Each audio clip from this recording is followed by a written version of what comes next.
Phone tapping కేసులో SIT దూకుడు పెంచింది. బీఆర్ఎస్ మాజీ ఎంపీ సంతోష్ రావుకు సిట్ నోటీసులు జారీ చేసింది. రేపు ఉదయం జూబ్లీహిల్స్ పీఎస్ కు రావాలని ఆదేశించింది. ఇప్పటికే ఈ కేసులో కేటీఆర్ హరీష్ రావును సిట్ ప్రశ్నించింది. విచారణలో కీలక ఆధారాలు సేకరించినట్లు ఇప్పటికే సిట్ ప్రకటించింది. ఫోన్ ట్యాపింగ్ కేసులో సిట్ దూకుడు పెంచింది. బీఆర్ఎస్ మాజీ ఎంపీ సంతోష్ రావుకు సిట్ నోటీసులు జారీ చేసింది. రేపు ఉదయం జూబ్లీహిల్స్ పీఎస్ కు రావాలని ఆదేశించింది. ఇప్పటికే ఈ కేసులో కేటీఆర్ హరీష్ రావును సిట్ ప్రశ్నించింది.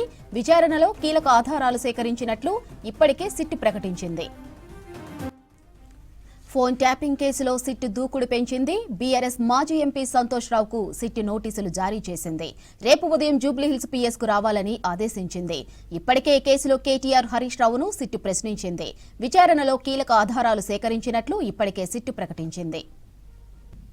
రైట్, ఇక డీటెయిల్స్ ధనరాజ్ అందిస్తారు. చెప్పండి ధనరాజ్, ఫోన్ ట్యాపింగ్ కేసులో సంతోష్ రావుకు సిట్ నోటీసులపై అప్డేట్స్ ఏంటి?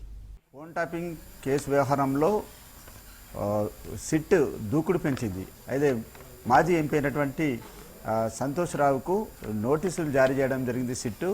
అయితే రేపు విచారణకు 3 గంటలకు హాజరు కావాలని కూడా సిట్టు ఆదేశించడం జరిగింది. ముఖ్యంగా చూసినట్టయితే ఈ నోటీసులు చూసినట్టయితే 160 సిఆర్పిసి కింద కూడా ఏదైతే పంజాగుట్టలో నమోదైనటువంటి కేసు 2024 సంబంధించినటువంటి వ్యవహారాల్లో ఆ కేసు ఆధారంగా కూడా సంతోష్ రావును విచారించేందుకు గాను సిట్టు ఈ 160 సిఆర్పిసి కింద ఆయనను ఇందులో మరి విట్నెస్ గాను అదేవిధంగా మొత్తం కేసుకు సంబంధించినటువంటి వివరాలను దానికి సంబంధించినటువంటి ఇన్పుట్స్ తీసుకునేందుకు గాను మొత్తం మీద ఆయనను విచారణ చేపట్టనుంది.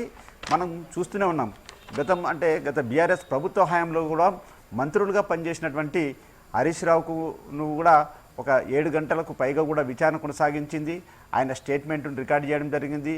ఆ తర్వాత చూసినట్టయితే కూడా బీఆర్ఎస్ వర్కింగ్ ప్రెసిడెంట్ అయినటువంటి కేటీఆర్ను కూడా సుమారుగా 7 గంటల పైగా కూడా విచారణ చేసి మొత్తం మీద క్రాస్ ఎగ్జామినేషన్ చేసింది. ఎందుకంటే బీఆర్ఎస్ ప్రభుత్వ హయాంలో చూసినట్టయితే ఎస్ఐబి చీఫ్గా ఉన్నటువంటి ప్రభాకర్ రావు నేతృత్వంలో మొత్తం 5గురికి సంబంధించినటువంటి పోలీసు బృందం వివిధ చోట్ల కూడా ఫోన్ ట్యాపింగ్ పాల్పడ్డారు. అదేవిధంగా ఏదైతే ప్రతిపక్షాలకు చెందినటువంటి రాజకీయ నాయకులు, బిజినెస్ మ్యాన్లతో పాటుగాను వివిధ వర్గాలకు చెందినటువంటి అంటే అప్పుడున్నటువంటి రేవంత్ రెడ్డికి సంబంధించినటువంటి కుటుంబ సభ్యులతో పాటుగాను జడ్జీలకు సంబంధించినటువంటి ఫోన్ ట్యాపింగ్ చేశారు.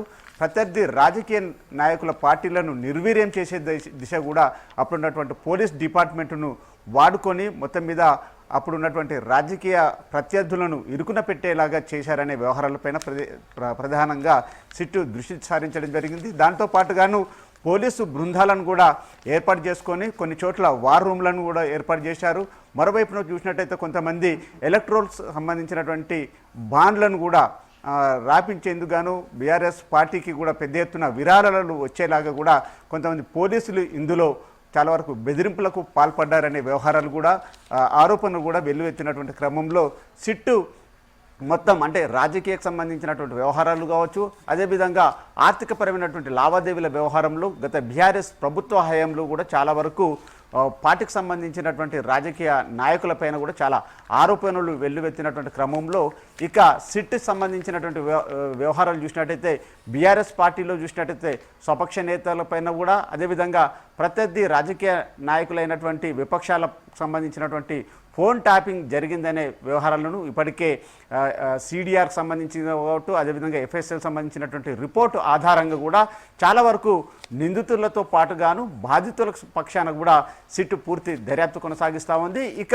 ఇప్పుడు చూసినట్టయితే మొత్తం ఓ వైపున సిట్టు వరుసగా బీఆర్ఎస్ సంబంధించినటువంటి పార్టీ నేతల్లో చూసినట్టయితే ఓ వైపున హరీష్ రావును, మరోవైపున చూసినట్టయితే కేటీఆర్ను, ఇప్పుడు మాజీ ఎంపీ అయినటువంటి సంతోష్ రావును కూడా విచారణకు పిలవడంతో కూడా ఒకసారిగా బీఆర్ఎస్ పార్టీ వర్గాలలో చాలా వరకు రాజకీయపరమైనటువంటి చర్చ కొనసాగుతుంది. దీనికి సంబంధించినటువంటి రాజకీయకు సంబంధించిన వ్యవహారాలలో మొత్తం పొలిటికల్గా ఒక పెద్ద ఒక ప్రకంపనలనే చెప్పొచ్చు.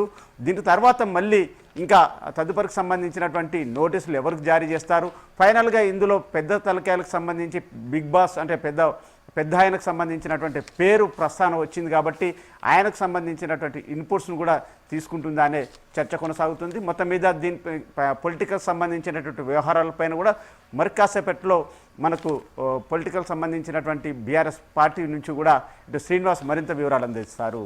మాధురి.